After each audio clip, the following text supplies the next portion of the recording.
What up? Jeff here with all my Bitcoin renegades. And tonight, I'm going to show you guys a few things that I have been looking into and some articles that I saw that are pretty cool. This one in particular, right here, is about the Lightning Network on the Bitcoin blockchain. So I guess this was a vote that they had. The Lightning Network is going to change how you think about Bitcoin. Now, I hadn't really heard about this. I heard of the Taproot upgrade. I'm not sure if this has anything to do with that, but let's see what it says. The vote wasn't close. In early June, 62 of the 84 members of El Salvador's Legislative Assembly, a whopping 74%, voted to make Bitcoin official legal tender. And I had made a video about that popping up here a little while ago that actually went in depth about kind of what was happening. History, tweeted Nayib Bukele, the Bitcoin happy president of El Salvador. He's not wrong. The nation's stunning embrace of crypto, regardless of what happens next, is arguably the most influential event in Bitcoin history. Now that's huge. Countries adopting Bitcoin. Bitcoin breaking all-time highs. How is everybody so bearish? I don't get it. I'm trying to wrap my brain around it, and every logical sense inside of me just says that people are purposely trying to do that and control the sentiment of people and make them fearful and to sell their Bitcoin so that they can buy it up at a cheaper rate or so they can liquidate the shorts or the longs. Look closer. This didn't happen because El Salvador farmers are hoping their blockfolio balances will go to the moon. This wasn't fueled by dreams of Bitcoin index fund. This wasn't about price speculation. In a nation with a 70% cash economy, villagers and farmers are actually using Bitcoin, sending small amounts of satoshis or sats, that's what I tell you to keep stacking satoshis, to buy fruits and vegetables, embracing the original peer-to-peer vision of Bitcoin that would make the actual satoshi smile. Right here, nice smile, guys. Huh? Actually, I have a beautiful smile. Look.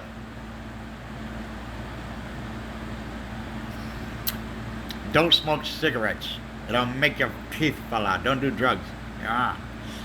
I actually quit smoking cigarettes too. I don't smoke and I don't do drugs. I am straight edge. For this, we can thank the Strike app from Jack Mallers, which makes it fast and cheap and easy to send and receive tiny amounts of Bitcoin. Now look even closer.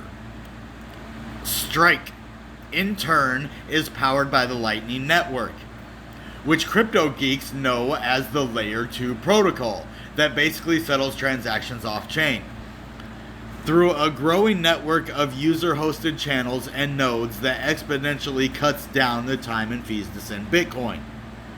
Mallers always knew he'd use Lightning to fuel Strike. It was painfully obvious. Mallers tells me, calling Lightning's Layer 2 solution one of the most impressive advancements in money as a technology in human history. So this is huge for Bitcoin. This is a big, giant upgrade. We'll see what happens though.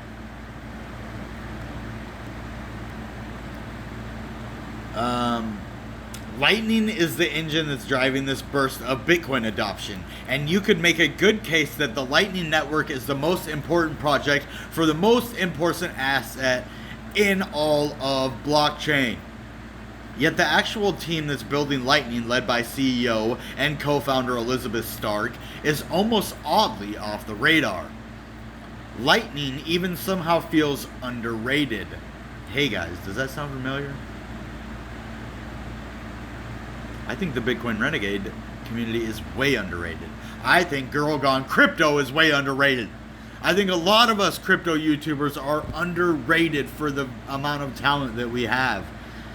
I mean, our skills haven't even been tapped into yet. This is just the beginning. I can speak for my channel. Looks like all the other good crypto channels are going to explode. But let's get Bitcoin Renegade channel up there. I'll learn how to hold my camera stiller so that it doesn't go like this all the time and it makes you dizzy. I'm working on not walking around so much and, just kicking back. I think I need a better chair for streaming in. I like my lazy boy, but man, it's not a very good streaming chair because I have to sit way back if I want to just chill. So this is pretty cool. I think Elizabeth Stark is a really smart lady, and I agree. Why is she so much off the radar when they're doing huge things? It seems like it's just kind of hard to get yourself out there for people to see somehow. The algorithm in YouTube is kind of working against you, and her being a female in a male-dominated, society, it's probably hard for her to do that. And so I got a mad respect for this lady. So Lightning even feels somehow underrated. After early spurts of publicity in 2017 and 2018, such as Lei Kuen's Bitcoin Warrior Queen profile for CoinDesk or the Lightning Torch experiment of 2019, Stark has generally avoided the press, burying herself in her work. Which I can relate to. I am just recently putting myself behind the camera. I could have been doing this years ago, especially when I wasn't working, but I had a lot of migraines and I probably wouldn't have been able to upload. So it probably wouldn't have worked. Things work out in the right time for the right reason, I believe. So I thought this was pretty interesting. And, this could be the perfect moment for Lightning, they say. Crypto Twitter is booming with this. Price, Elon Musk, price, China, price, Elon Musk, the Lightning Network, blah, blah, blah.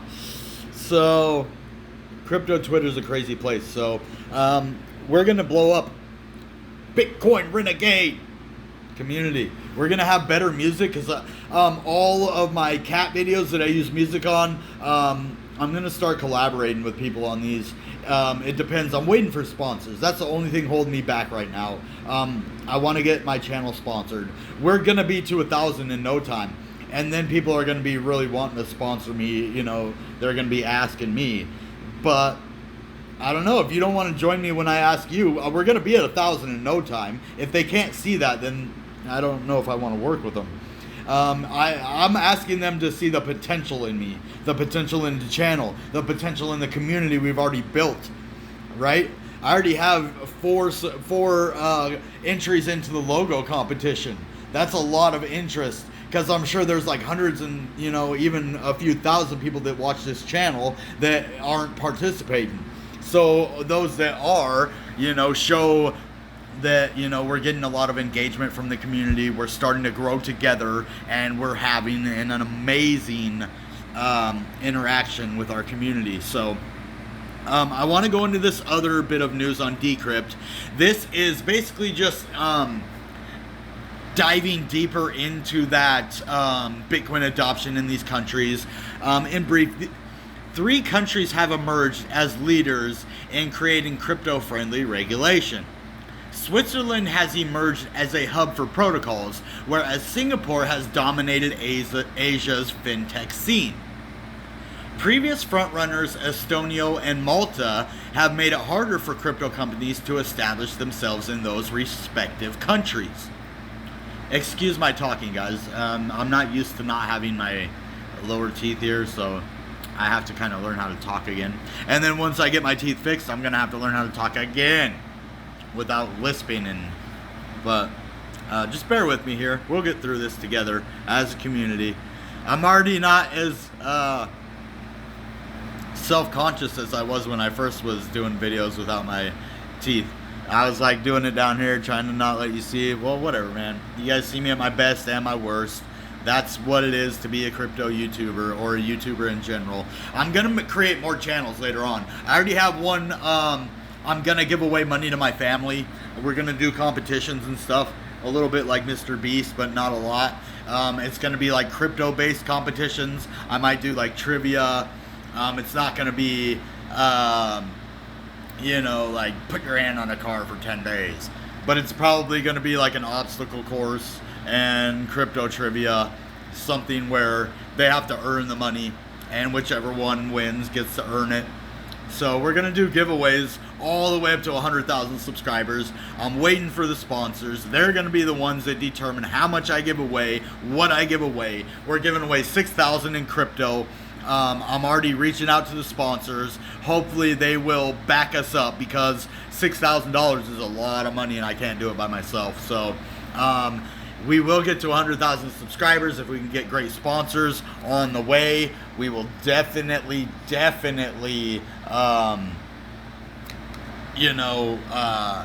away 0.1 Bitcoin, 1 Ethereum, and 500 Cardano.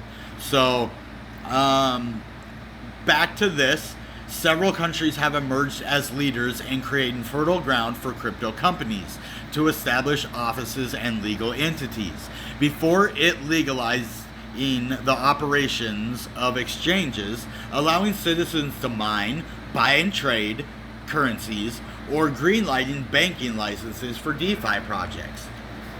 For regulators, enticing crypto projects to call their countries home has a number of advantages. An opportunity to capture some of the value in the booming DeFi market, not to mention create a hub for crypto startups that could in the future emerge as a 21st century's equivalent of our infamous Silicon Valley, which is the old billionaires. The new billionaires are going to be the Bitcoin billionaires. You know, our technology is growing widely and it's adopting quickly. So us right now that are not the wealthiest can become the wealthiest. You right now, you watching this video, if you collect enough Bitcoin by doing surveys, by dollar cost averaging, by doing whatever you can to collect satoshis. You see these farmers in the last news thing that I was doing, telling you about in the last one, they're paying each other, for fruits and vegetables in satoshis, right? Which is just the way that Bitcoin breaks it down. That way you don't have to spend a full Bitcoin. It breaks it down into a penny, which is a satoshi. They aren't worth the same right now, but it's just a point of reference that I'm trying to make.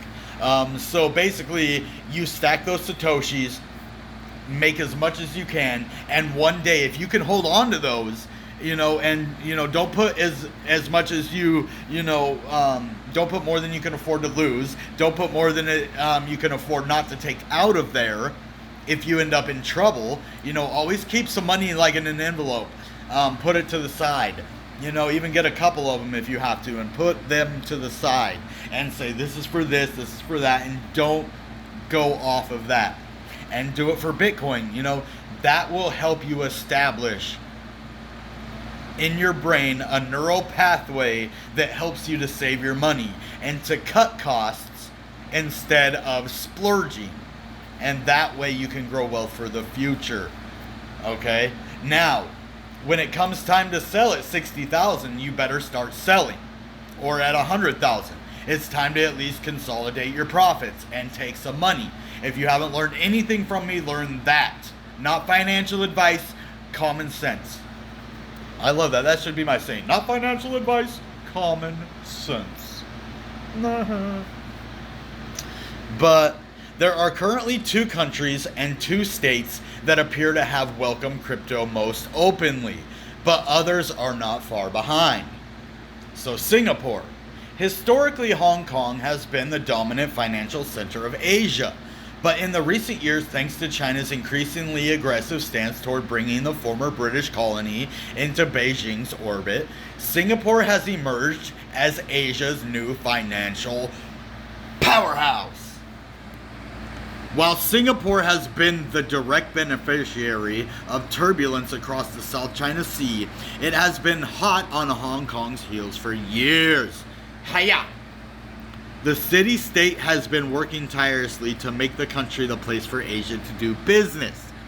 As a result, 40% of Southeast Asian fintech companies are based in Singapore.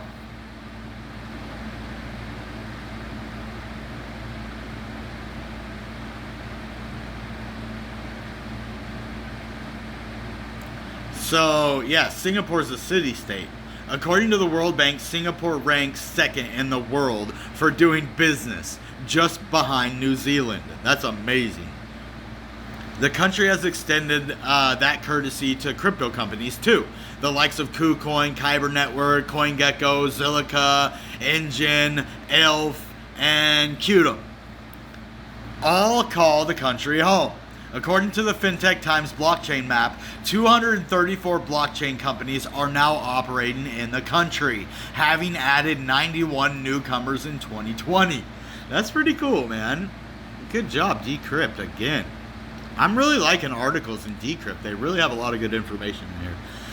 Legally, Singapore has long prided itself on its neutral stance on crypto transactions. It has applied its governing laws around finances more broadly to crypto. I don't want to just read this to you guys. I want to kind of just go over a broader view.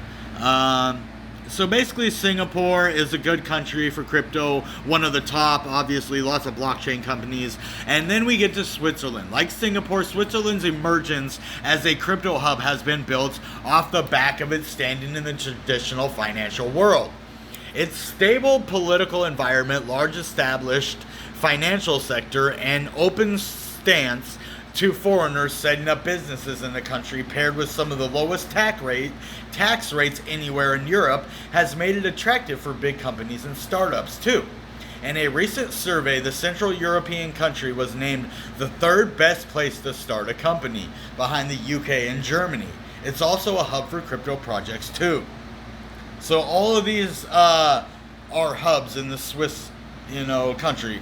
Filecoin, Tezos, EOS, Banco, Solana, Polkadot, Shapeshift, Nexo, Cardano, Dinfinity, Lisk, Decent, Cosmos, and of course Ethereum, all base their operations out of Zug. In fact, there are over 900 blockchains and cryptocurrencies operating in Switzerland, supporting around 4,700 jobs according to Swiss Info. So I just wanted to let you know, these two giant countries are like basically the new, Silicon Valley of crypto. So if it's enticing for someone like me to move there, but I would never do that. I have to stay close to my family. But I would like to visit, definitely. There's a lot of places I'm going to visit in the future. When I'm a huge crypto YouTuber, you will see me in India. You will see me in Singapore. I will go to Dubai. I'm going all over the place, right? That is the thing. I'm waiting for some good crypto conventions or crypto community stuff. So hopefully there's going to be some cool stuff happening soon that I can be involved in. Hopefully I can make some connections with established places and they'll invite me, hopefully pay for the airfare, the trip, whatever, and then I will, shout them out on my channel. There's so many things that this channel can bring us, guys, if we work together. So what I need you to do is smash the like. If you're not already, hit the subscribe, because then I can do magnificent stuff with this channel together with you guys. If it wasn't for you, I wouldn't be where I'm at already, so thank you so much. All right, that being said, you know what time it is. Goodbye and good Bitcoin. Bam!